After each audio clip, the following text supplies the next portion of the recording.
প্রিয় দর্শক, আসসালামু আলাইকুম। ভাবুন তো, আপনার জীবনের সব গুনাহ যদি এক রাতেই মাফ হয়ে যায় তাহলে কেমন হবে? হ্যাঁ, রমজানের একটি বিশেষ রাত আছে, যে রাতকে বলা হয় লাইলাতুল কদর। এই রাতে যদি কেউ আল্লাহর কাছে আন্তরিকভাবে ক্ষমা চায়, আল্লাহ তাকে ক্ষমা করে দেন। কিন্তু প্রশ্ন হলো, লাইলাতুল কদরের রাতে কোন দোয়া পড়লে আল্লাহ গুনাহ মাফ করে দেবেন? আজকের ভিডিওতে আমরা জানব রাসূল করিম সাল্লাল্লাহু আলাইহি ওয়াসাল্লামের শেখানো সেই বিশেষ দোয়া যা এই রাতে পড়তে বলা হয়েছে। ভিডিওটি শেষ পর্যন্ত দেখুন, কারণ এই দোয়াটি আপনার জীবনেই বদলে দিতে পারে। প্রিয় দর্শক, প্রথমে আমরা জানার চেষ্টা করব এই রাতের গুরুত্ব। লাইলাতুল কদর এমন একটি রাত যা হাজার মাসের চেয়েও উত্তম বলা হয়েছে।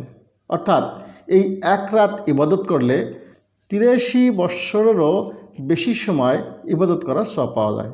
এই রাত্রে ফেরেশতাগণ পৃথিবীতে নেমে আসে এবং আল্লাহর রহমত চারদিকে ছড়িয়ে পড়ে।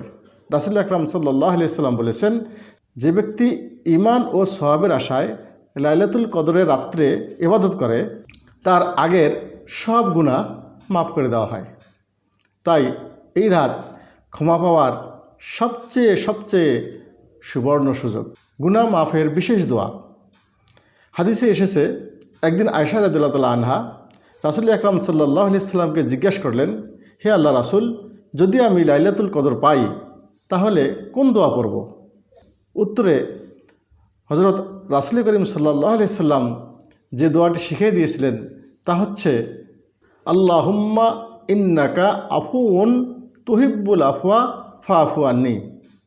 অর্থাৎ, হে আল্লাহ, আপনি ক্ষমাশীল, ক্ষমা করতে ভালোবাসেন, তাই আমাকে ক্ষমা করে দিন। এই দোয়াটি লাইলাতুল কদরের রাত্রে বারবার পড়তে বলা হয়েছে, কারণ আল্লাহ তার বান্দাকে ক্ষমা করতে ভালোবাসেন। প্রিয় দর্শক, আমরা এখন জানব কিভাবে দোয়া করলে দোয়া বেশি কবুল হয়। তা হচ্ছে, এই রাতে শুধু দোয়া পড়লেই হবে না, কিছু বিষয়ও মনে রাখা জরুরি।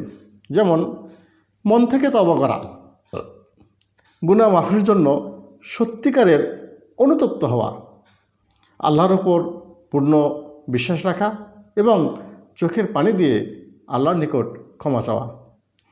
যখন বান্দা আন্তরিকভাবে আল্লাহর কাছে ক্ষমা চায় তখন আল্লাহ তাকে কখনোই ফিরিয়ে দেন না। বন্ধুরা, লাইলাতুল কদর এমন একটি রাত্রি যা হয়তো আমাদের জীবনে মাত্র কয়েকবারই আসে। আমরা জানি না আগামী রমজান আমরা পাবো কি না। তাই এই রাতগুলো ঘুমিয়ে নষ্ট না করে আল্লাহর কাছে ক্ষমা চাওয়াই শ্রেয়।